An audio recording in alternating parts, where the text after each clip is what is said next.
va voir ce qu'il en est des intellectuels palestiniens et israéliens antisionistes. Maintenant, on revient sur nos amis antisionistes, les antisionistes, et les intellectuels, les vrais intellectuels. Et vous allez voir, alors ça c'est très important, c'est que c'est quasiment la même chose. Les arguments sont un peu plus élaborés, se veulent un peu plus élaborés, mais il y a une absence complète, un autisme, une amnésie absolue de certaines réalités, comme par exemple tout ce que je viens de dire dans la longue première partie de 3 heures de cette séance. C'est pour ça que j'ai tenu à faire d'abord une partie historique très, très précise et très minutieuse. Il se trouve qu'ils se sont exprimés, ces intellectuels, un grand nombre d'entre eux, à la fois des Israéliens et des Palestiniens, tous ayant comme particularité d'être évidemment profondément antisionistes, et ils ont expliqué leur argumentation. C'est un livre qui est paru aux éditions de La Fabrique, dirigé par Éric Hazan. Voilà, j'essaye de montrer l'image de la couverture du livre, qui s'appelle « Un État commun entre le Jourdain et la mer ». Donc c'est le projet soutenu par des antisionistes. Des antisionistes, ils ne sont pas antisémites, non, aucun d'entre eux, il y a beaucoup d'Israéliens parmi eux, à commencer par le cinéaste qui a fait ce documentaire et qui a fait ce livre d'entretien qui s'appelle Eyal Sivan, qui est un cinéaste israélien connu, très antisioniste. Voilà, je vous montre tout de suite cette image. Voilà. Ça, c'est le livre qui est paru aux éditions de La Fabrique. Et il en a fait un film aussi. Il n'y a pas tous les entretiens du livre, mais il y en a une certaine partie. Ça date de 2012. Et le livre s'intitule, lui, État commun. Non plus un État commun, mais État commun. Et qui explique que la partition de 1947, le plan de partition, est la cause de la guerre. Et la cause de la guerre est sous-entendu, c'est les sionistes qui sont la cause de la guerre, puisque les sionistes étaient en faveur de la partition. Voilà comment ça s'exprime dans ce film d'Eyal Sivan. Après, je vais parler du dispositif du film. Vous allez voir, on va rentrer dans la caboche d'Eyal Sivan, qui est mon voisin. Il paraît qu'il habite ici à Marseille, pas très loin de chez moi, et donc je pourrais peut-être le rencontrer un jour. Moi, ça ne me déplairait pas. J'aime bien rencontrer des gens avec qui je suis absolument pas d'accord. Je suis pas sûr que lui accepterait. Il n'a pas l'air commode. Mais bon, on a une amie commune, donc peut-être que la rencontre se fera et les engueulades se feront ou pas. On verra. Voilà, je vous mets un premier petit extrait de son documentaire.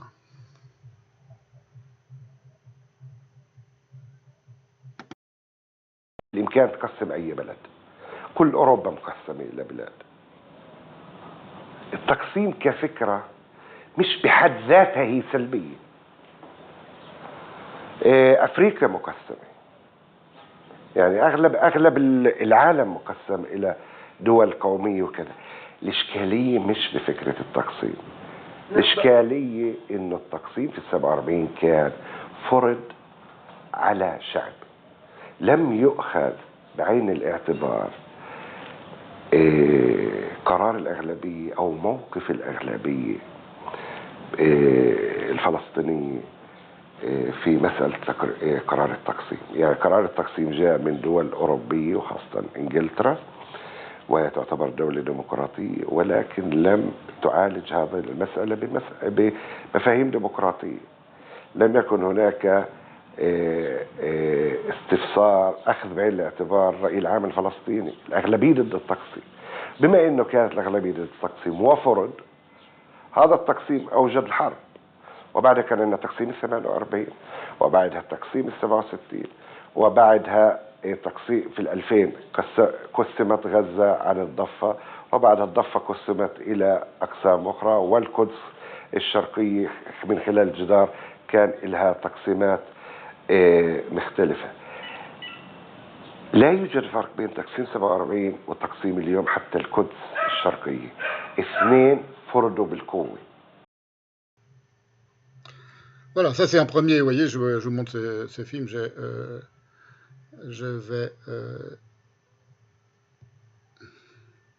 vais réduire un petit peu, si je peux, voilà. On voit toute la fiche.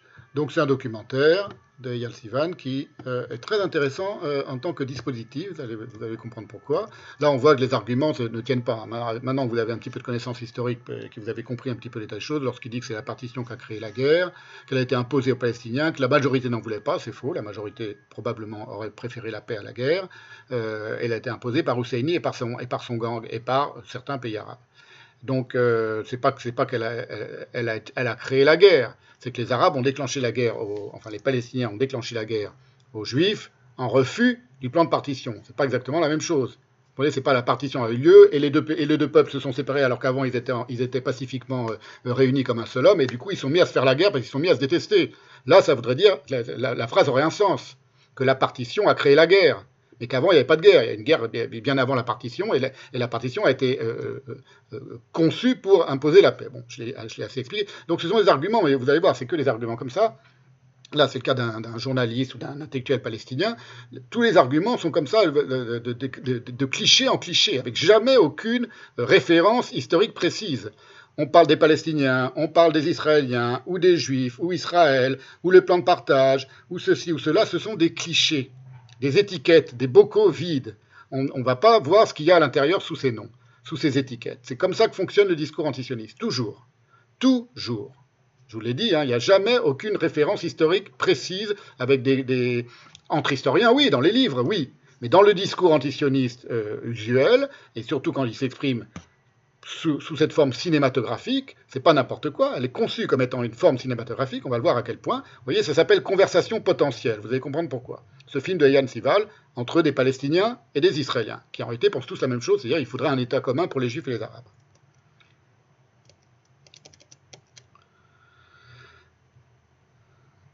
Ce qui m'intéresse dans ce film très particulier, ce sont surtout ses non-dits. Et son dispositif étrange, vous en avez vu un extrait maintenant, c'est-à-dire on a deux personnes qui sont face à face et qui se parlent. Conversation potentielle, qui sont en conversation. C'est un dispositif très étrange parce que, complètement névrotique de la part d'Eyal Sivan, je lui dirais s'il était en face de moi, qui reproduit inconsciemment tout ce qu'il prétend contester. En tant qu'antisioniste, il conteste la création de l'État d'Israël séparé du reste de la Palestine, et lui, ce qu'il veut, c'est un État commun. Et donc, il reproduit complètement inconsciemment, dans son dispositif cinématographique, je vais vous en montrer d'autres extraits maintenant, tout ce qu'il prétend, lui, contester et réfuter, à savoir la séparation artificielle de deux populations, c'est ce qu'il réfute, lui, c'est ce qu'il combat, depuis 1948, auraient dû vivre ensemble dans un État commun, c'est le nom du livre et du film. Le seul point de désaccord dans ce documentaire et dans ce livre, entre les intellectuels palestiniens interrogés, étant de savoir si cet État devra être binational ou unique. Binational, à l'exemple, par exemple, je sais pas, de la Belgique, par exemple. Ou unique, comme la Suisse, avec des cantonisations. Enfin, je ne sais pas comment il imagine, peu importe. Mais c'est le seul point de divergence. Sinon, tous, Israéliens interrogés, ils sont des dizaines, enfin, ils sont plusieurs dizaines en tout, enfin, je ne sais plus combien, dont certains célèbres, il y a Barghouti, le fondateur du BDS, il y a Ilan Pappé, il y en a d'autres, tous antisionistes et revendiquant leur antisionisme. Eh bien, il reproduit à son insu exactement ce qu'il dénonce dans son film. Il le reproduit par son procédé cinématographique.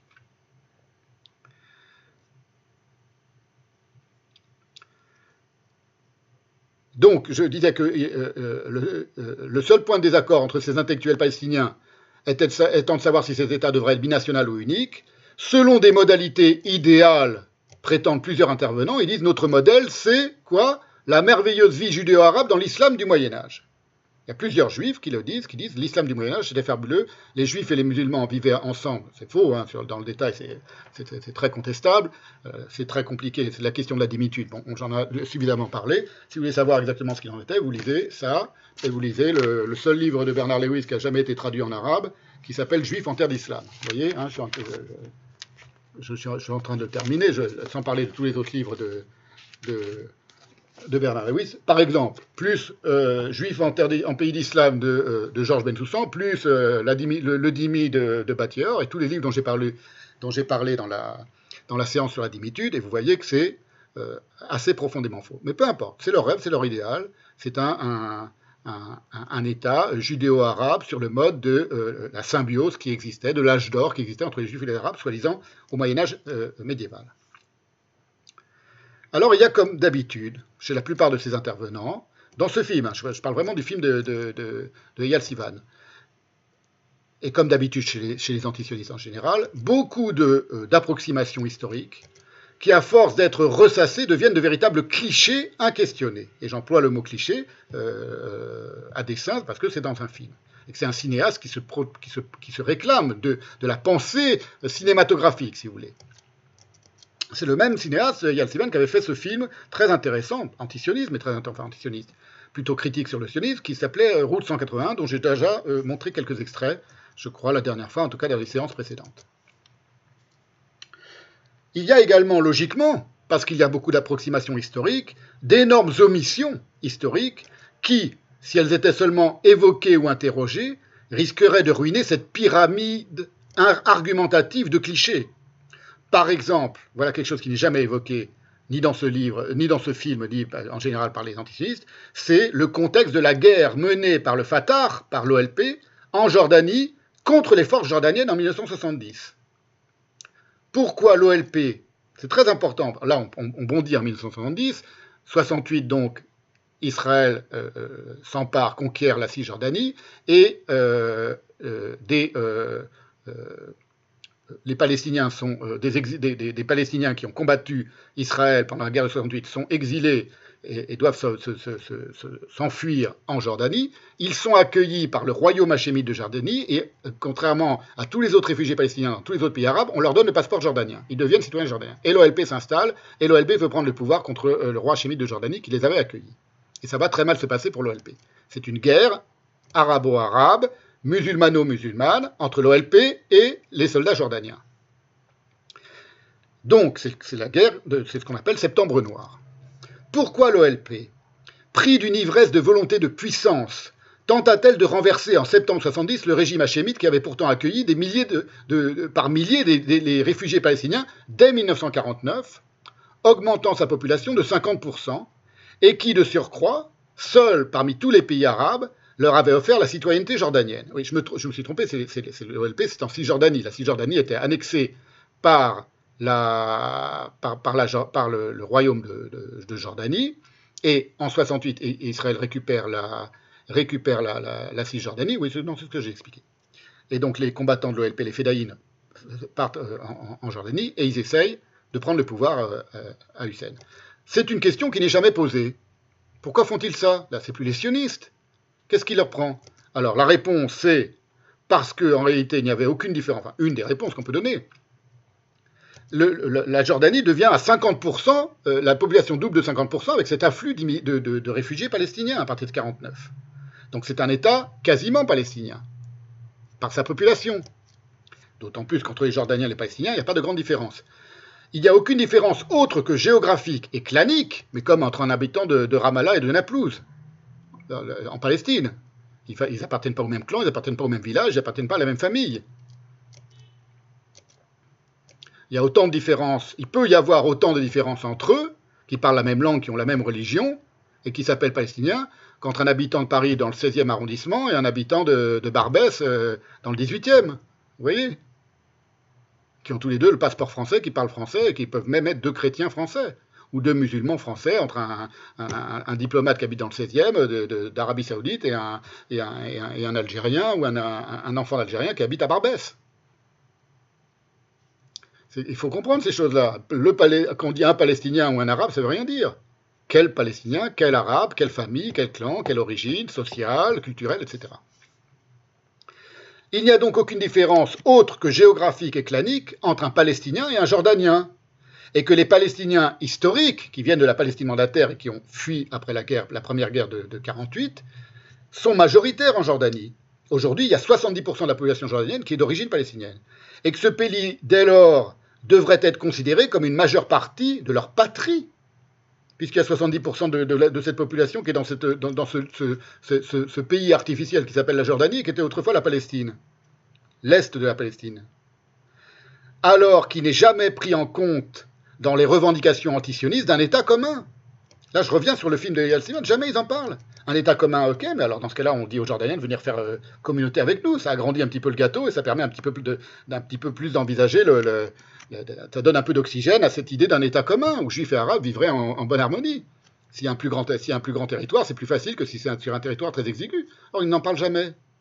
Ils ont essayé de s'emparer, l'OLP s'est essayé de s'emparer de la Jordanie, ils se sont fait refouler, ils se sont fait massacrer par dizaines de milliers par les soldats de Hussein, ils sont partis au Liban, le Fatah, où, ça là, c'est pas de l'idéologie, c'est historique, vous voyez ça dans tous les livres d'histoire, où ils ont contribué gravement au déséquilibre qui était déjà peu solide au Liban entre les chrétiens et les musulmans, et où ils ont une grande responsabilité, les fédayines de l'OLP, les combattants palestiniens dans la guerre du Liban, qui va éclater quelques années après, en 75, 70-75.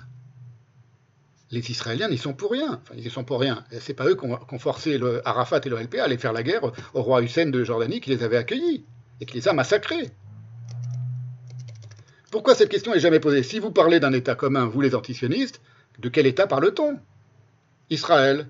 L'Israël d'aujourd'hui, ça va devenir un État commun. Ok, d'accord, et pourquoi pas la Jordanie? Je sais pas, comme ça, parce que... Première chose. Et le problème de ce film, donc de Eyal Sival, dont je vais vous montrer d'autres extraits, quelques-uns, c'est qu'il repose sur un axiome incontesté par les participants, qu'ils redisent à plusieurs reprises, de manière toujours pareille, un cliché, on le dit en une phrase, ça semble vrai, ça semble tellement évident que personne ne la remet en question, c'est que les Juifs sont venus d'Europe, qu'ils ont volé leurs terres aux Arabes avec la complicité du pouvoir britannique, et puis qu'ils les ont expulsés à partir de 1947.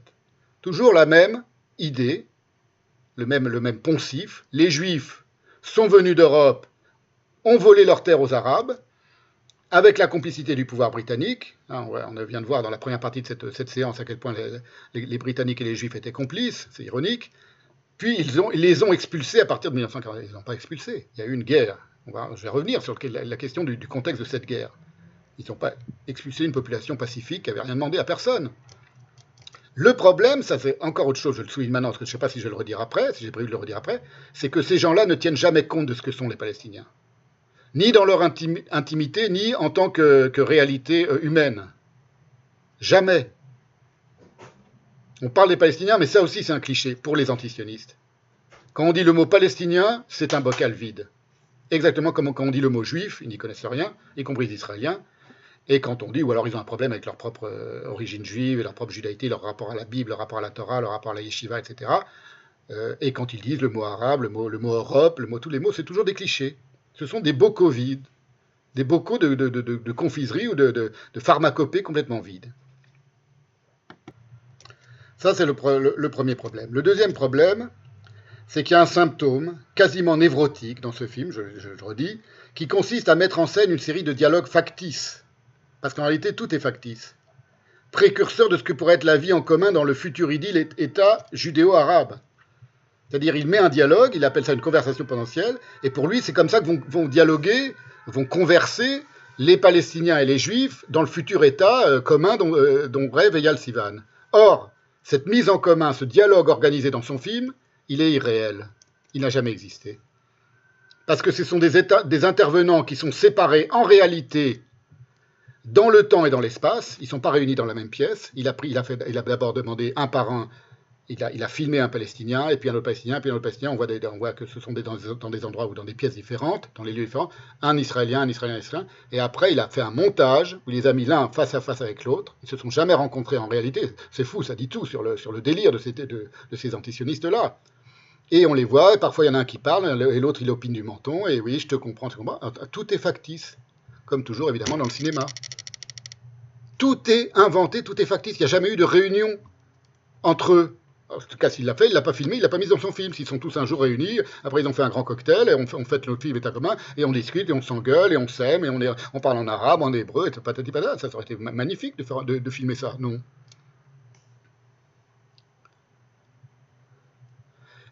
Donc des intervenants qui sont séparés en réalité dans le temps et dans l'espace. Il le dit, il ne le cache pas, il dit j'ai fait une conversation potentielle, par mon montage, j'ai organisé une série de dialogues. Il est très content de lui. Alors qu'en réalité, il a fait une une véritable ségrégation cinématographique, c'est-à-dire que quand vous regardez tout le film, les Palestiniens qui parlent en général tous en arabe sont tous du côté gauche de l'écran. Et les Israéliens qui parlent en hébreu sont tous du côté droit. Donc il a réparti, il a fendu en deux la mer, tout ça dans l'idée de créer un État commun, vous imaginez quand même le dire. C'est pour ça que depuis le début, je dis, tout son processus cinématographique va à l'encontre inconsciemment de tout son propos. C'est drôle quand même. On va voir à un autre moment où il ira tout à l'heure. Il va à l'encontre de ce qu'il professe, d'une manière générale. Et Eyal Sivan, ils sont tous pareils. C'est le problème des moralisateurs, des gens qui croient savoir où est le bien et où est le mal, et qui passent leur temps à faire des leçons. C'est la phrase de Nietzsche que je répète souvent et qui est tellement vraie, c'est que nul ne ment autant qu'un homme indigné. Voilà, et il y avait une phrase de Céline aussi qui dit tous les prédicants sont des ordures. Les gens qui vous expliquent ce que c'est que le bien ou le mal, en général, ce sont des crapules. Bon, bref, c'est pas une crapule, il y a Sivan, mais enfin, il a comme ça, un inconscient qui parle à sa place et qui pense pas comme lui, qui est très antisioniste, très sioniste et très, très raciste et suprémaciste, son inconscient. La preuve. Donc là, par un trucage de son montage qui consiste en ce qu'il semble être les intervenants à l'image face à face,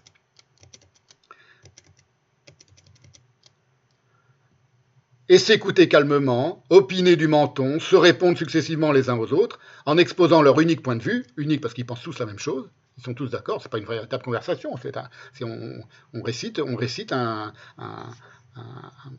catéchisme. L'État commun, le sionisme est mauvais, il faut abandonner le sionisme, moi je suis israélien, j'ai été élevé dans la haine des Arabes, moi je suis arabe, je veux récupérer ma terre, tous la même chose. Cet artifice spectaculaire du procédé cinématographique d'Eyal Sivan dit tout de l'hallucination,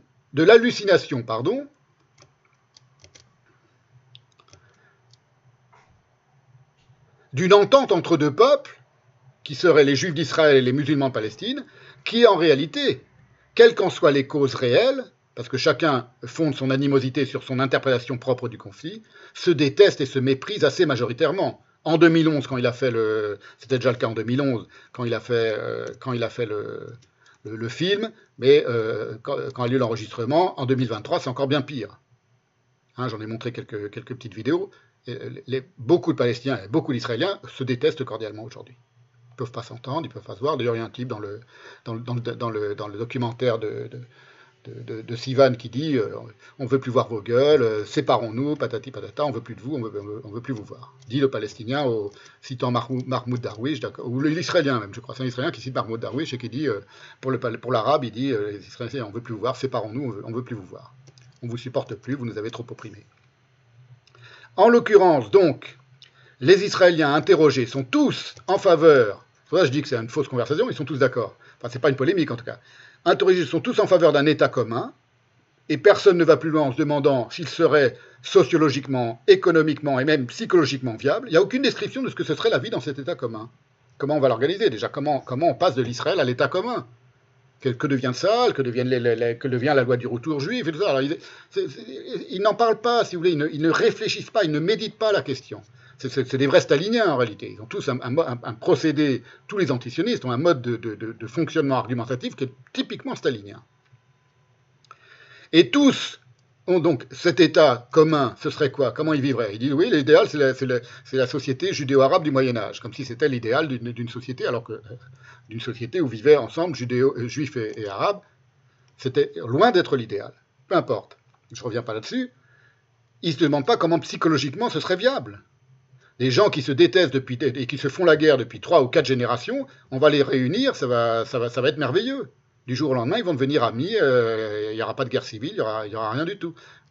Et s'il y a une guerre civile, comment on l'empêche? S'ils veulent se massacrer les uns les autres. Imaginons, vous voyez, personne ne pose la question. Il y aura une police, elle sera quoi, juive, arabe? Elle sera égalitairement juive et arabe, alors qu'il y aura 11 millions d'arabes et 11 millions de juifs. Ou 10 millions d'arabes, 10 millions de juifs au début. Et puis au bout de 25 ans, il y aura beaucoup plus d'arabes. Il y a la natalité arabe étant plus forte que la natalité juive. Qu'est-ce qui va se passer?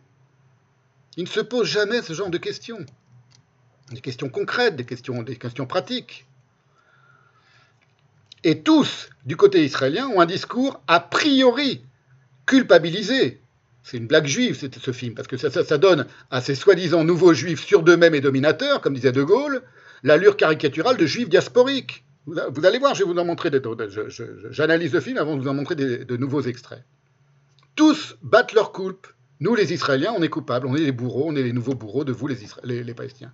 Les Palestiniens, oui, nous, on est les nouvelles victimes, on est vos victimes, maintenant, vous allez nous laisser rentrer à la maison. Les Israéliens, ils analysent les méandres de leur culpabilité et de leur psychologie agressive. Exemple.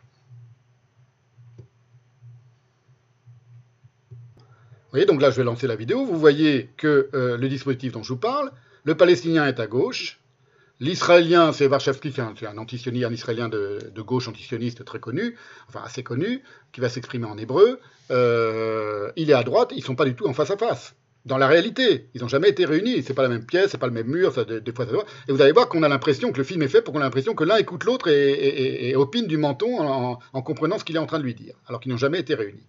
Voilà la vidéo.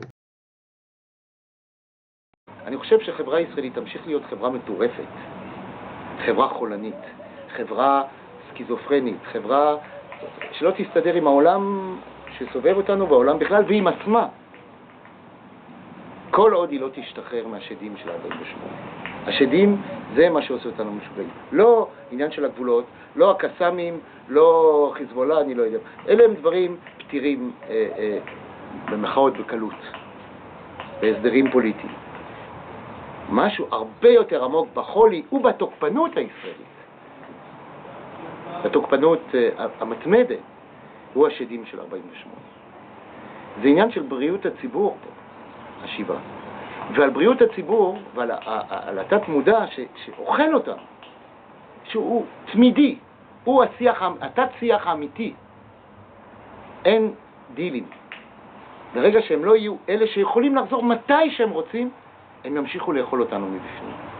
ולהפוך אותנו למה שאנחנו, חברה חולנית, חברה תוקפנית, חברה שהמלחמה היא built in באופי של הישראליות, בגלל שיש השדים האלה.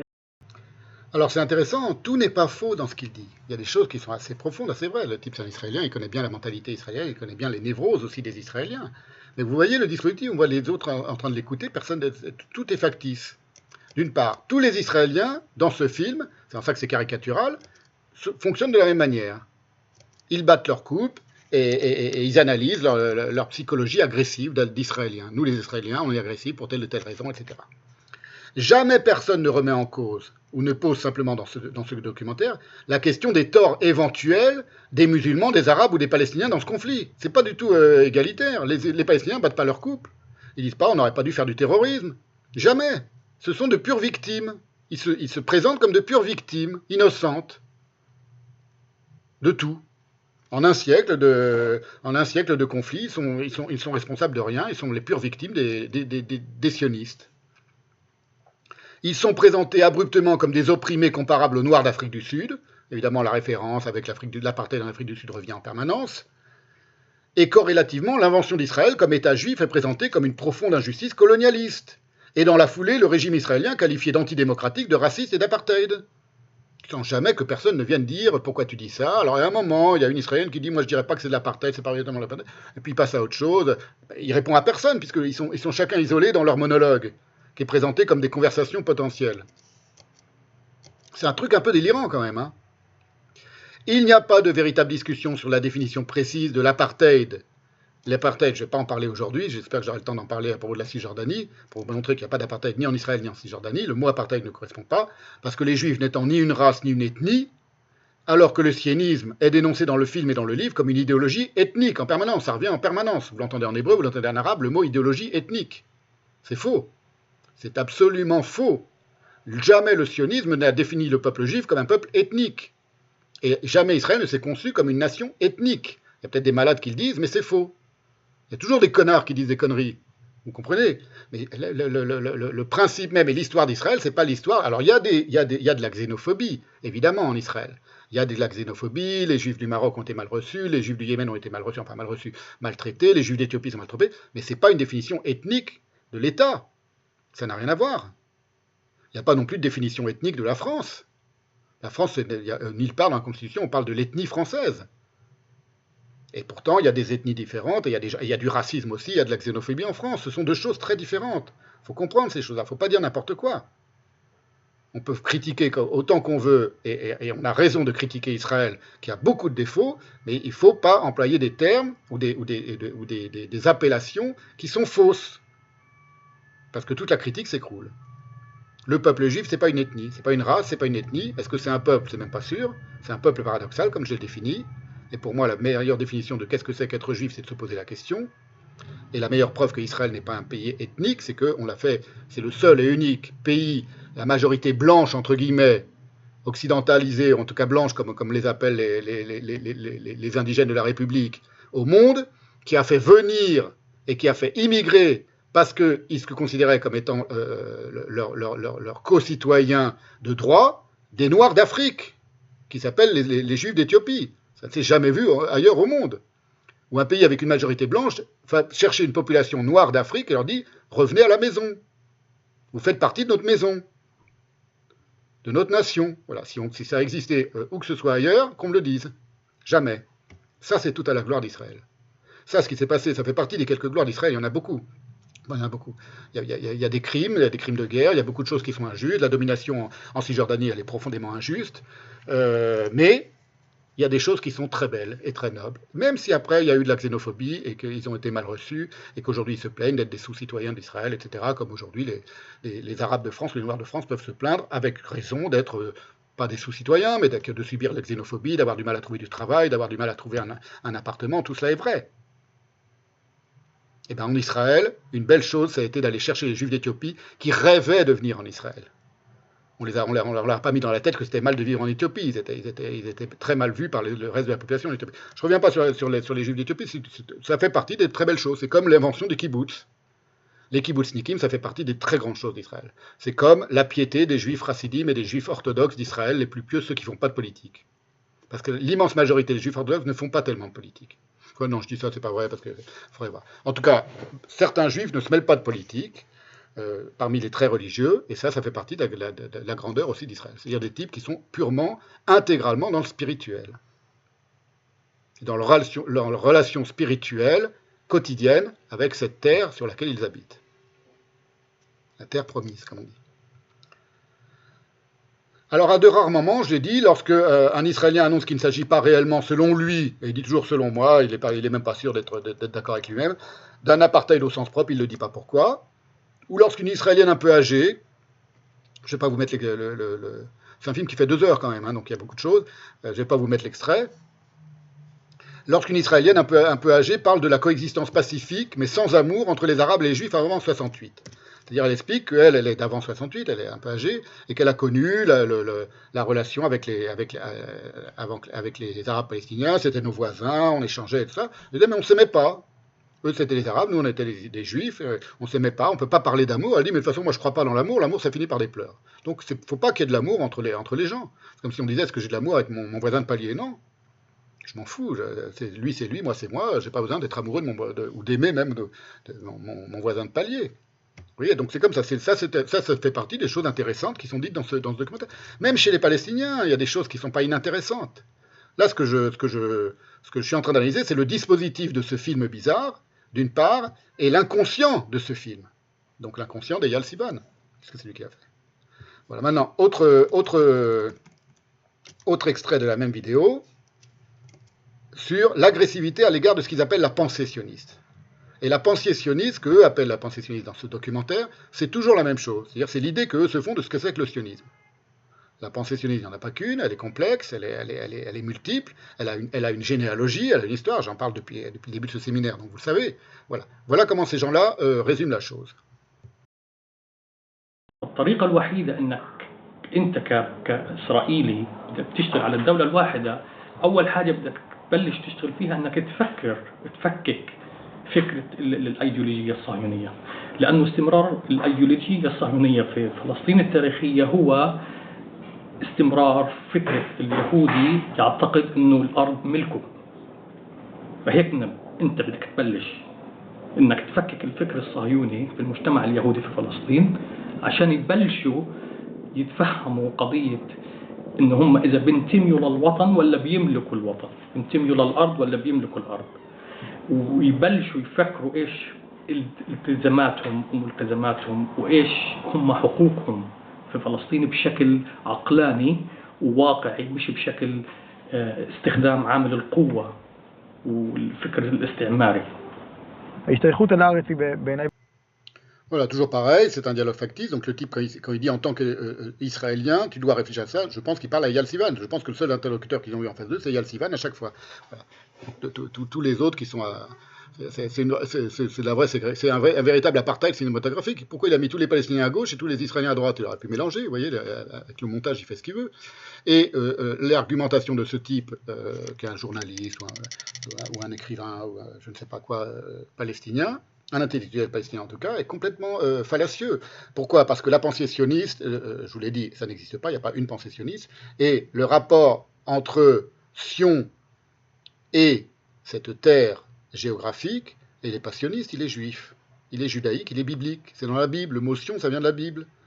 La nostalgie de revenir à Jérusalem sur la colline où se trouve la colline du mont Sion, c'est dans la Bible et dans le judaïsme, dans les prières juives depuis 2000 ans. Donc ça n'a rien à voir avec la pensée sioniste, c'était bien avant la pensée sioniste. Premièrement, et puis il mélange tout, la patrie, la terre, est-ce que vous appartenez? Qu'est-ce que c'est qu'appartenir à une terre? Il explique aux Juifs comment ils doivent concevoir leur propre appartenance à leur terre, leur propre rapport à leur terre, en partant d'une prémisse qui est complètement folle et fausse, c'est que c'est le sionisme qui a inventé le rapport entre Sion et la Palestine. C'est pas du tout le sionisme. C'est le judaïsme qui a inventé ce rapport, si vous voulez. Si on imagine qu'il n'y a jamais eu de Juifs sur cette terre. Or, toutes les recherches archéologiques montrent qu'il y a eu des Juifs sur cette terre. C'est pas complètement fantasmatique, l'historicité du rapport entre les Juifs et la terre d'Israël, qui est devenue bien plus tard la Palestine. Donc vous voyez, c'est des types... après, ce serait pas inintéressant de discuter calmement et posément avec ces gens-là, et dire, mais ce que tu dis n'est pas vrai, ou n'est pas exact, ou n'est pas nuancé. Jamais entre eux ils discutent comme ça, et jamais ils se confrontent à qui que ce soit. Ils ne peuvent pas se confronter. Ils sont dans la colère, ils sont dans le ressentiment, ils sont dans l'aigreur. Quelqu'un qui est dans l'aigreur et dans le ressentiment idéologique, humain, enfin personnel, je ne sais pas, mais idéologique, il va se confronter avec personne. J'ouvre une parenthèse, je vous livre une anecdote personnelle, c'est que il y a quelques semaines, mon ami Aude Lancelin, qui pour son site très connu, QG, voulait inviter Rouya Boutelja à venir parler de son dernier livre, a demandé à plein d'intellectuels s'ils voulaient venir battre le fer avec elle, enfin polémiquer en toute courtoisie avec elle. Tous ont refusé. Elle a fini par se tourner vers moi, elle m'a dit Stéphane, est-ce que tu acceptes? Enfin par SMS, tout ça, mais peu importe. J'ai dit avec grand plaisir. Elle lui dit, bon, je lui propose de te rencontrer devant la caméra et je te donne sa réponse. Évidemment, Rouya Boutelja a refusé. Elle a refusé parce qu'elle avait tout à perdre. Elle l'a pas dit comme ça, elle a dit que ça ne l'intéressait pas, mais personne ne voulait débattre avec Rouya Boutelja et elle a refusé de débattre avec moi. Pourquoi? Parce que ces gens-là n'aiment pas un véritable débat. Bon, elle, d'abord, d'un point de vue personnel, elle avait tout à perdre à débattre avec moi sur YouTube ou que ce soit, parce qu'elle est beaucoup plus connue que moi, donc spectaculairement, je serais Bernard-Henri Lévy, elle aurait dit tout de suite oui, vous pouvez être sûr. Je serais aussi connu que Bernard-Henri Lévy ou Arnaud Klarsfeld ou un autre juif pro-israélien, elle aurait dit oui, parce qu'elle avait tout à gagner, à apparaître face à lui, à essayer de... Et deuxièmement, elle avait tout à perdre, parce qu'elle a pris le temps de répondre, elle a été regardée, qui j'étais, ce que j'avais fait, etc. Elle aurait été écrabouillée intellectuellement. Il n'y a pas photo entre ma manière de penser le sionisme et l'antisionisme et les élucubrations de Rouya Boutelja. C'est une évidence. Même sur les noirs, sur les blancs, sur tout ça, ce sont des réflexions aussi ce sont des domaines que je connais très bien. Donc intellectuellement, dans ma vie quotidienne, mais aussi intellectuellement. Je sais très bien ce que c'est qu'être un Africain, ce que c'est qu'être un Européen, évidemment, un Français, être juif, être non-juif, peu importe. Voilà, c'est pour vous dire, je ferme cette parenthèse, c'est pour vous dire que les antisionistes ne supportent pas la contradiction. Ça, c'est propre aussi aux staliniens, aux dogmatiques, ce sont des dogmatiques. Des dogmates, comme on disait en yiddish, autrefois, à propos des vieux staliniens encroutés et qui sont incapables de se remettre en question, 2, de se laisser questionner, et 3, de questionner leur propre adversaire. De dire pourquoi tu es comme ça. Pourquoi tu es comme ça? Même en admettant qu'ils ne veulent pas changer d'avis sur eux-mêmes, mais de poser une véritable question. Pourquoi les Juifs? Admettons que les Juifs sont les bourreaux des Arabes. Pourquoi? Il faut questionner quand même. Moi, j'ai expliqué d'où venait l'humeur massacrante des Arabes et qui massacraient les Juifs à Hébron ou dans les pays arabes bien avant la création de l'État d'Israël. Alors, à chaque fois qu'il y avait une émeute, il y avait un massacre de Juifs. Régulièrement, ou même pas régulièrement, peu importe. Pourquoi? Si on me demande pourquoi il y a eu des pogroms et pourquoi il y a eu des massacres de Juifs en chrétienté, en terre chrétienne, je sais très bien pourquoi. Je vous l'explique. Il y a une généalogie, on le sait, ça vient de l'Évangile, le peuple déicide, etc. Pourquoi? Alors, ne parlons pas des Arabes, parlons des Juifs. Les Juifs sont les bourreaux des Palestiniens. Qu'est-ce que ça veut dire qu'être un bourreau? S'il y a un bourreau, c'est qu'il y a une victime. La victime, elle est innocente. Elle n'a jamais fait la guerre au bourreau, à celui qu'on appelle le bourreau, et le bourreau, il les a massacrés. Vous appelez bourreau quelqu'un qui expulse quelqu'un d'autre? Oui, il y a eu des massacres, d'accord, mais il y a aussi des massacres de Juifs par des Arabes. Donc c'est des bourreaux et des bourreaux. Alors, on est dans une impasse. Vous voyez, il y a des tas de questions, mais quasiment enfantines à poser et à discuter, même si on n'est pas un intellectuel d'un très haut niveau. Ces gens, si on est un lycéen, par exemple, ça, c'est des choses que des lycéens de classe de seconde ou de première ou de terminale peuvent envisager de se poser les uns aux autres. Ils ne le font jamais. Jamais, jamais, jamais. Voilà. Tout ce documentaire dont je vous parle depuis tout à l'heure, c'est un vaste psychodrame, en réalité, caricatural, dans lequel les Israéliens baltent leur coulpe en permanence, et les Palestiniens manifestent leur colère de victimes, et de temps à autre, là ça devient très comique, leur magnanimité abstraite à l'égard des Juifs qu'ils laisseront vivre dans le futur État commun, parce que c'est pour eux, c'est comme si cet État il était déjà là, à condition qu'ils abandonnent et abolissent le sionisme, cause de tous les malheurs et de la colère justifiée des uns et de la peur schizophrénique des autres. Parce que ça revient tout le temps, les Israéliens ont peur, sous-entendu, ils ont peur des terroristes, ils ont peur des attentats. Donc ce sont des êtres de peur et qui vivent dans la peur. Les Palestiniens le disent, ils disent vous avez peur. Les Israéliens le disent. Nous sommes des êtres de peur. Ils ne se rendent même pas compte du côté délirant un peu du truc. Il y a une différence entre ne pas vouloir mourir à une terrasse de restaurant parce qu'il y a un malade qui vient de se faire sauter à la dynamite, à la terrasse du restaurant, et avoir peur en permanence. Entre craindre les attentats terroristes et avoir peur et être un être de peur, n'oubliez pas que dans la mentalité, dans la culture arabe, le juif est un être de peur de toute façon. C'est un être faible, c'est un être lâche. Les Palestiniens ou les propagandistes palestiniens, on voit ça sur Internet partout, passent leur temps à dire que les soldats israéliens sont des lâches. Parce qu'ils sont face à des enfants et qu'ils n'arrivent même pas à se battre face à un enfant qui lui jette une pierre. Toutes ces idées, elles viennent de très loin. On les retrouve dans les propos des Palestiniens. Donc, ce sont des êtres de peur. Et deux, on vous accordera le droit à l'égalité, nous les Palestiniens, quand on va récupérer la Palestine grâce à notre projet d'État commun, vous les Juifs, vous aurez le droit de rester en Palestine et on verra, on sera gentil avec vous. On va organiser l'égalité. Ce ne sera surtout pas un État islamique, ce ne sera surtout pas comme le Hamas. Pourquoi? Comment il va faire pour empêcher ceux qui pensent comme le Hamas dans ce nouvel État commun de prendre le pouvoir, par exemple, ou de massacrer des Juifs dans la rue?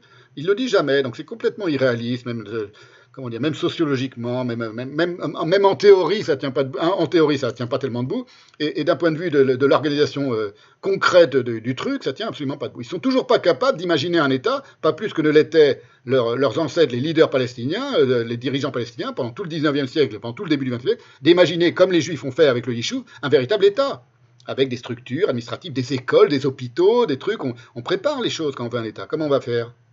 On prend Israël, on l'appelle plus Israël, on l'appelle Palestine, État commun. C'est ça, dans leur tête, c'est ça. C'est qu'ils voient le développement d'État architectural et de l'administration, etc., social de l'État d'Israël, et ils disent, on enlève le drapeau israélien, l'État d'Israël, ça devient l'État commun. Ils ne disent pas comment ça fonctionne un État. C'était une des explications de Rabin à l'époque où il était encore vivant. Il disait, il ne faut pas oublier que quand on va donner cet État, si on arrive à ce plan de partage et à cette paix entre les Palestiniens, les relations entre les Palestiniens et Israéliens ne s'arrêtent pas du jour au lendemain. Les Palestiniens dépendent de nous pour vivre. Ils ont besoin de travailler avec Israël, ils ont besoin de l'électricité, c'est Israël qui fournit l'électricité, qui fournit l'eau. Donc c'est un rapport évidemment de domination, mais c'est un rapport aussi de coexistence déjà, qui existe déjà. Il dit du jour au lendemain, on ne va pas se retirer, on ne va pas tout leur couper. Sinon, il s'écroule, il s'effondre. Il crève de faim, ça devient un immense bidonville. L'État palestinien devient un immense bidonville aux portes d'Israël. Ce que disait Rabin. Il disait donc de toute façon, c'est pas terminé, la coopération est sur un mode, on vous aide à survivre. L'État d'Israël continue d'être, même si l'État palestinien est créé, là c'était dans le cadre de l'idée de deux États côte à côte, est créé, il y a un État qui sustente l'autre, sinon l'autre ne peut pas vivre, il s'effondre. L'État d'Israël doit continuer à sustenter et à aider l'État palestinien à s'organiser, à organiser son administration, un peu comme sur le mode de ce qui se passe avec l'autorité palestinienne, sauf que l'autorité palestinienne ne vit pas dans un État palestinien, qu'elle est incompétente et que les Israéliens continuent de faire le sale boulot. Peut-être qu'ils le désirent, peut-être qu'ils ne le désirent pas, peu importe. Par exemple, de traquer les djihadistes et les terroristes et de les flinguer à Jenin ou à Naplouse ou ailleurs. Parce qu'ils le disent d'ailleurs, parce que normalement c'est à l'autorité palestinienne de faire le boulot, d'empêcher le djihadisme et le terrorisme et les attentats. Je reprends donc un nouvel extrait de Eyal Sivan, l'idée de ce que j'appelle la magnanimité abstraite, théorique, fantasmatique du Palestinien à l'égard du Juif, de l'intellectuel palestinien à l'égard du Juif.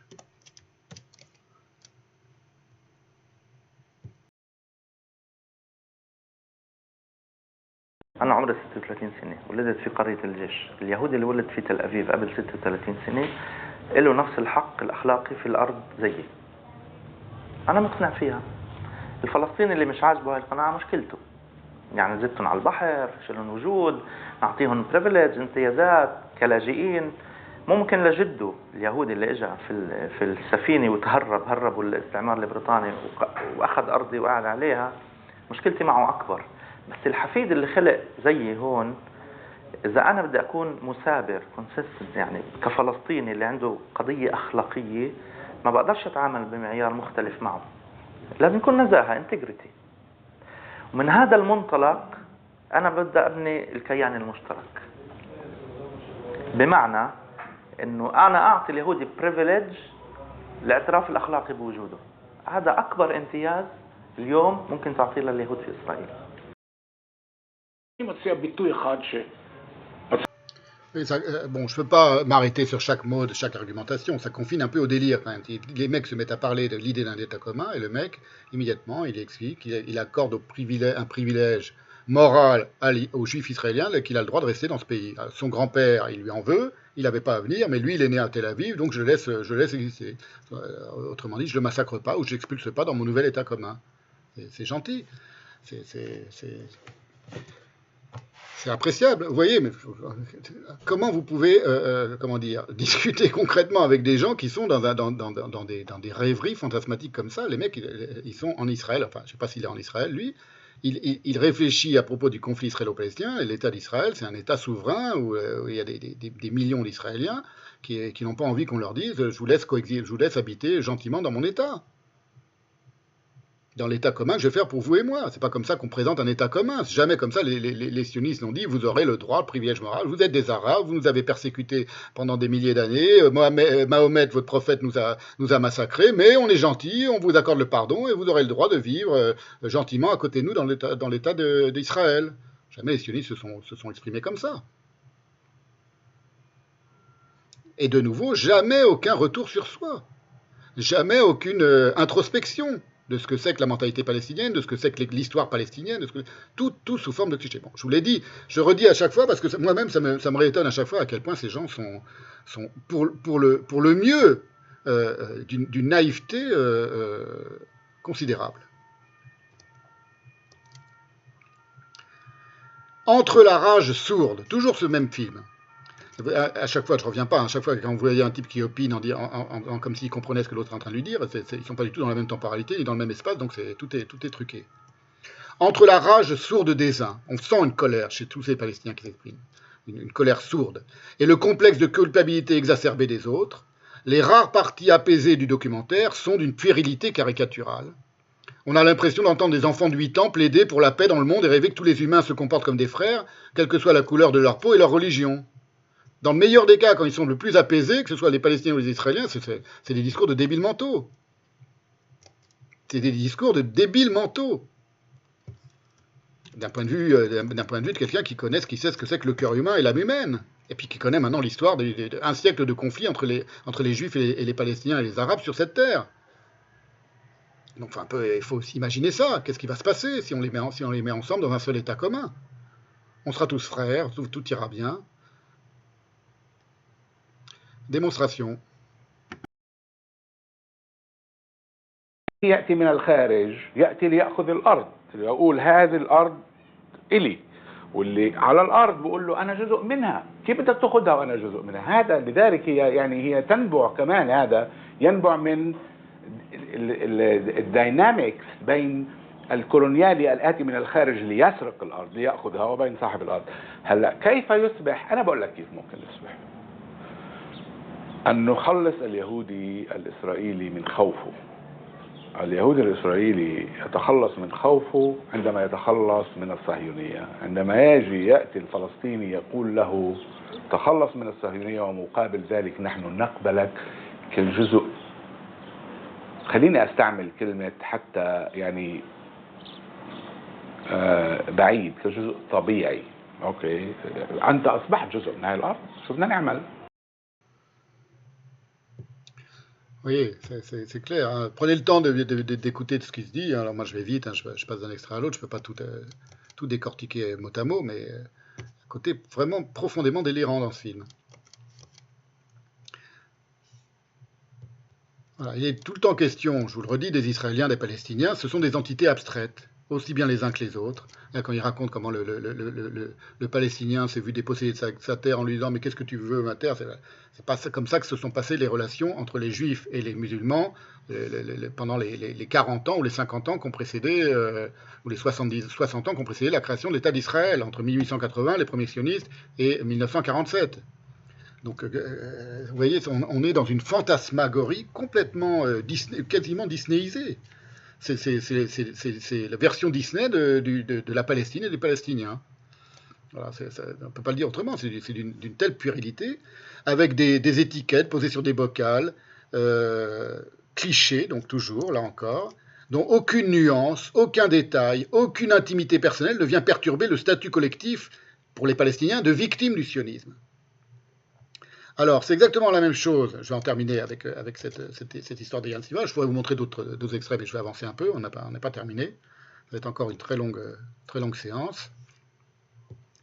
Il y a eu une conférence qui a été faite il y a très peu de temps en Belgique, en 2020, à propos d'un autre film de Eyal Sivan, que je n'ai pas vu encore, qui s'appelle Iskor, c'est-à-dire c'est un film sur ce qu'il appelle la captation, je ne sais plus comment elle sous-titre, mais enfin c'est l'idée que la commémoration de la Shoah en Israël a rendu les Israéliens complètement fous, et qui sont devenus des captifs de leur rapport à la Shoah et de leur rapport à la mémoire de la Shoah.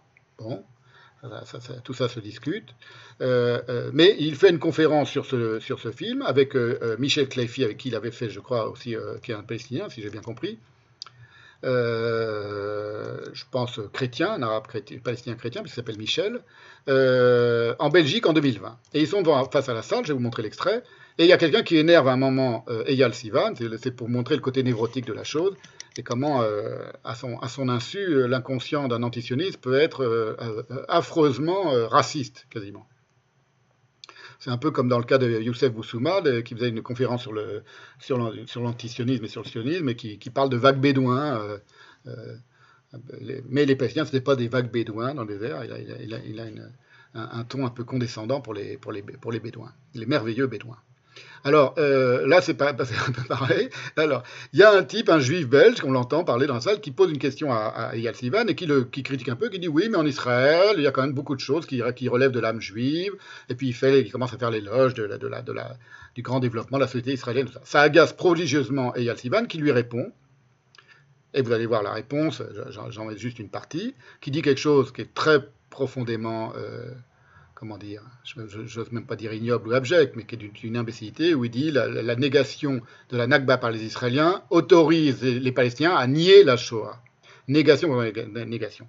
Tout son film, Iskor, je ne l'ai pas vu, mais enfin j'en connais le propos, puisque lui-même en parle, consiste à critiquer l'intensité du rapport que les Israéliens entretiennent, du rapport émotionnel que les Israéliens et collectifs entretiennent avec la Shoah.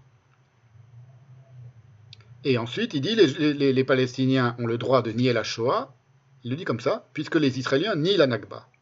Shoah, Nakba sont deux étiquettes à nouveau qui s'équivalent parfaitement dans sa tête, dans sa caboche. Et puis intervient un nouveau monsieur, il est un peu énervé, on le sent, et intervient un nouveau monsieur qui dit bonjour, qui dit est-ce que je peux vous parler en anglais, et il fait une blague, il dit oui, vous pouvez me parler en italien, en espagnol, il est polyglotte, il est israélien, il est juif, il parle plusieurs langues, il n'y a pas de problème. Et l'autre lui dit en anglais, je suis un Palestinien. J'imagine, moi, que je suis dans une conférence, je tiens une conférence, ça m'est arrivé des dizaines de fois, et que quelqu'un me dit je suis jamaïcain, ou je suis japonais, ou je suis palestinien. Moi, si quelqu'un dans une conférence me dit je suis palestinien, la première chose qui vient à l'esprit, je lui dis mais enfin un vrai palestinien qui vient s'exprimer, merci monsieur d'être là. Qu'on entende votre voix à vous, on parle beaucoup de vous dans ce film, mais moi je suis israélien, il y a beaucoup de, apparemment il y a beaucoup de juifs dans la salle. Merci monsieur d'être là, je suis très heureux que vous soyez là, que vous parliez en tant que palestinien, que vous nous fassiez part de votre propre expérience. Moi c'est la première chose qui me viendra à l'esprit. Moi je suis pas un israélien. Je suis pas né en Israël, je suis pas un sabra arrogant, etc., qui se croit le nouveau juif, le judaïsme du muscle et tout ça. Moi, je sais ce que c'est que d'être un étranger sur Terre. Mes grands-parents étaient des étrangers. Je suis un petit-fils d'immigrés. Je sais ce que c'est que d'avoir un accent quand on parle français. Mes grands-parents, du côté même maternel, d'ailleurs paternel et maternel, avaient tous un très profond accent yiddish. Tous ceux qui me connaissent, c'est pas un secret. Je suis marié, ma femme est centrafricaine. Elle a un accent quand elle parle français. C'est une véritable africaine. Elle parle avec cet accent africain que beaucoup de gens adorent et qui peut être caricaturé, qui est caricatural, qui est merveilleux. Avec ses mimiques africaines, tout ça. Je sais ce que c'est que d'être un étranger. J'accueille bien n'importe quel étranger. Je suis moi-même un étranger et enfant d'étranger. Et en tant que je suis Stéphane Zaglowski, je suis étranger même à l'espèce humaine. Je me reconnais dans cette phrase de Kafka. Qu'ai-je de commun avec les Juifs? C'est tout juste si j'ai quelque chose de commun avec moi-même. Et voilà, vous allez voir comment réagit un Eyal Sivan. C'est pas son antisionisme le pire. C'est pas ses approximations ni son cinéma le pire. C'est ce qu'il va dire là. Négation de la souffrance palestinienne, il y a négation de la souffrance juive. S'il y a une négation de la purification ethnique de la Palestine en 1948, c'est-à-dire de la Nakba, il y a droit à la négation de la Shoah. Et ça, c'est quelque chose que je me battrai. C'est pour ça que je défends la mémoire de la Nakba, parce que je défends aussi la mémoire des génocides juifs et des génocides des Arméniens, etc. Et le moindre mal, je le répète, n'est jamais des côtés des biens et toujours des côtés des mal. Donc, il y a assez de propagandistes pour parler de tomates cerises et de Waze et des magnifiques soleils de Tel Aviv et de ces pays qui est extrêmement gay-friendly, etc. Pour ça, il y a les propagandistes. Nous, on est en face. On n'est pas de ces côtés-là. Ça, c'est notre rôle comme cinéaste. Notre rôle n'est pas justement renforcer la propagande. Ça, c'est la partie la plus facile. On aurait été beaucoup plus riche si on aurait été de ces côtés-là.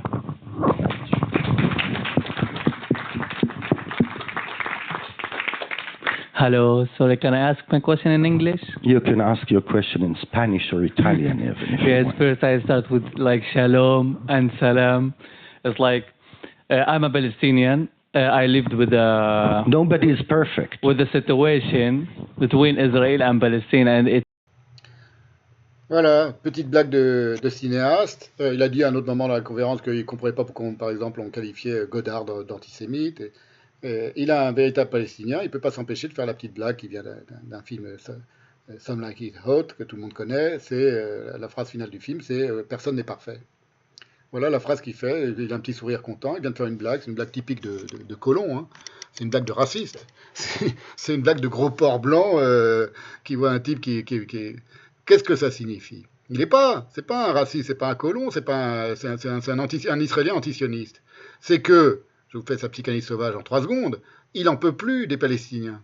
Il en peut plus des Palestiniens parce que c'est à cause d'eux, comme il dit qu'il n'est pas riche, parce qu'il a pris le parti de défendre leur cause. Alors que s'il était pro-Waze et qu'il faisait l'éloge d'Israël toute la journée, il gagnerait beaucoup plus d'argent. Quel rapport? Il veut faire de l'argent, qu'il devienne trader. Vous voyez? Il fait sa petite blague, il est énervé contre le juif belge qui l'a contredit un petit peu avant, ça se sent, il dit des conneries qui sont vraiment illogiques. On a le droit de nier la Shoah si on nie la Nakba, c'est pour ça que je défends la mémoire de la Shoah, tout son film est une critique de la mémoire de la Shoah, enfin de la manière des commémorations et du mémorialisme de la Shoah en Israël, et ça jaillit tout seul. Ça jaillit tout seul, voilà. Là, les inconscients disent de grandes vérités sur ce que ressentent et ce que pensent les gens. C'est des grands névrosés aussi, les Israéliens, hein, tous autant qu'ils sont. J'espère que j'aurai le temps de faire une conférence sur les maladies d'Israël et la psychanalyse d'Israël, parce que ce sont des gens qui ont une manière de penser qui est très différente de la manière de penser d'un juif de diaspora. Il y a beaucoup de points communs et il y a aussi beaucoup de différences. Et ça fait partie d'une des différences. Ça fait... Cette arrogance, c'est extravagant. J'en revenais pas. J'ai écouté ça hier dans mon atelier, j'ai découvert ça hier dans mon atelier. Je me dis, mais c'est un malade, c'est un vrai malade. Je te le dis, il y a le Sivan. Shalom, salam, comme dit l'autre. Hein. Je sais pas si on va se rencontrer un jour à Marseille, mais il faut aller faire psychanalyser, mon pote. Faut pas arrêter de faire des films. On continue de faire des films et va te faire psychanalyser en tant que tu fais ce genre de films. Ils sont intéressants, comme une psychanalyse. Il peut y avoir des choses intéressantes dans une psychanalyse, mais c'est de la névrose, c'est pas de la politique. C'est de la névrose, c'est pas de la politique. On verra que c'est assez fréquemment le cas, en tout cas chez certains autres fameux juifs antisionistes. Ça ne veut pas dire qu'il n'y a pas de la névrose du côté des Israéliens sionistes, hein, il y a aussi de la névrose. Mais il faut le reconnaître dans les deux cas. Quand ils parlent de camp, un camp contre un autre camp, etc. Allez, j'avance un petit peu parce qu'il y a encore beaucoup de choses à voir.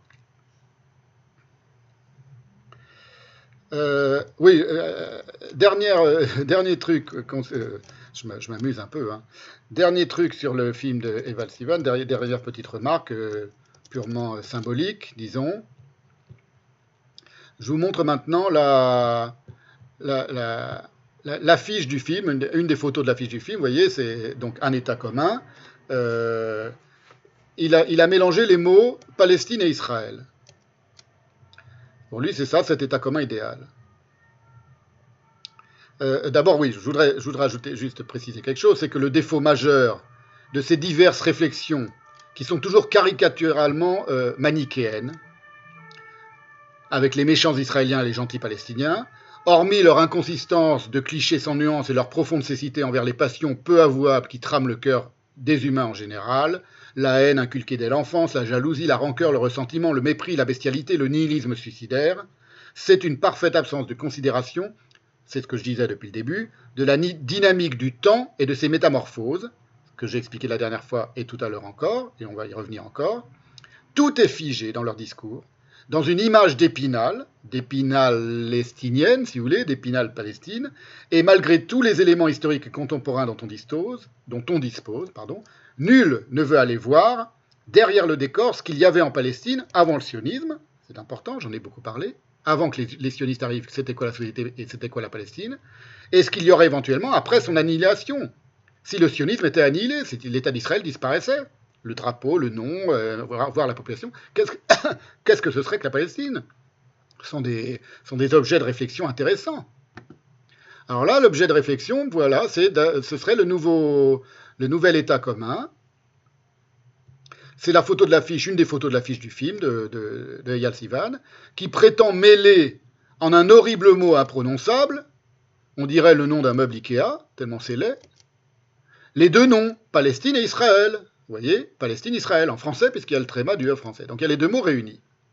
Avec, au milieu de la carte, il est conçu, ce mélange est conçu tellement de manière tellement grotesque que au milieu de la carte, il y a les deux lettres R et S, en plein milieu de l'État d'Israël ou de la Palestine, selon qu'on est palestinien ou israélien. Le R et le S sont inversés. Ce qui fait que, parce que le R, la lettre R, elle n'intervient que dans le mot Israël, on est d'accord, pas dans le mot Palestine. Le A, il est dans Israël et dans Palestine, le E, etc. Le L, il est aussi le R, il n'est que dans le P, il est que dans Palestine, et le R, il est que dans Israël. Or, le R vient avant le S. Qu'est-ce que ça signifie ? Ça signifie que si, en sautillant, on essaye de reconstituer les deux noms pour comprendre ce mot bizarre d'un meuble Ikea, vous avez le P, le A, le L, et vous sautez le E, le S, le T, le I, le N et le E, donc vous pouvez reconstituer le mot Palestine. mais vous ne pouvez pas reconstituer le mot Israël, parce que vous avez le I, vous voyez, on commence au I, et puis au lieu d'avoir le S qui précède le R, vous avez le R qui précède le S. Et après le E tréma, et après le L. Donc ça fait Irsaël, et non pas Israël. Je ne sais pas s'il l'a fait exprès, il l'a probablement pas fait exprès. Il a mélangé les lettres, il l'a fait dans l'ordre, ça commence par Pal, donc il y a déjà trois lettres du mot Palestine qui commencent dans ce nouvel État commun. Rien que le nom, rien que l'idée du nom de cet État commun, ça pose problème, vous voyez, comment il s'appellerait? Alors, voilà, fin de ce long passage sur Eyal Sivan, c'était très important. Vous voyez, maintenant là on s'amuse, hein, on est avec les antisionistes, on manque jamais de surprises et jamais de rigolade. Nouvelle antisioniste extraordinairement amusante. Je dis ça, c'est à peine ironique, hein, c'est un côté comique quand même. On pourrait faire un sketch, ce serait un roman fabuleux. Ce serait un roman fabuleux à écrire sur les sionistes, les antisionistes, et Israël et les Palestiniens. Il y a Philippe Ross qui a écrit, je crois que c'est dans le théâtre de Sabbat, mais je suis pas sûr. Quelque chose, c'est juste, j'ai pas préparé, donc je me souviens plus de la page exacte. Là, j'ai la flemme d'aller voir dans ma bibliothèque, d'aller retrouver ça, ou dans mes notes. C'est un moment de discussion entre deux juifs, il me semble. Un qui est très en faveur des colons et de la colonisation, des implantations en Cisjordanie, ou en Judée-Samarie, comme disaient les juifs, et l'autre qui est très opposé, comme un Israélien de gauche, à l'occupation, etc. Et sur plusieurs pages, Philippe Ross développe les arguments de l'un et de l'autre, et ce qui est prodigieux, c'est que les deux ont raison. Comme il est très intelligent, le Philippe Ross, il était très intelligent, il était génialement intelligent, il est capable de développer une argumentation très convaincante du premier personnage, et puis l'autre lui répond, elle est aussi convaincante. Les deux sont aussi convaincants l'un que l'autre. Ça, c'est très fin. Je vous le lirai la prochaine fois. Il faut que je le retrouve, d'ailleurs, parce que c'est quand même c'est en rapport avec mon séminaire. Donc, je vous ferai cette citation la prochaine fois. Parce que ça fait déjà presque 5 heures de séance, et on n'a pas terminé. Hein. Elle est très longue aujourd'hui. J'en ai un peu marre, mais il faut continuer. Alors, maintenant... Une historienne antisioniste, c'était dans une réunion qui était faite dans le cadre du conseil régional de Loire-Atlantique. Ça s'appelait bizarrement, enfin pas bizarrement, ça s'appelait Réflexion sur la question israélo-palestinienne. C'est que les antisionistes qui s'expriment, donc il n'y a aucune réflexion sur la question israélo-palestinienne. C'est la question palestino-palestinienne vue par les antisionistes qui s'expriment. Avec toujours les mêmes, toujours la même bande qu'on retrouve. Voilà comment s'exprimait cette dame historienne, spécialiste de la Palestine et d'Israël.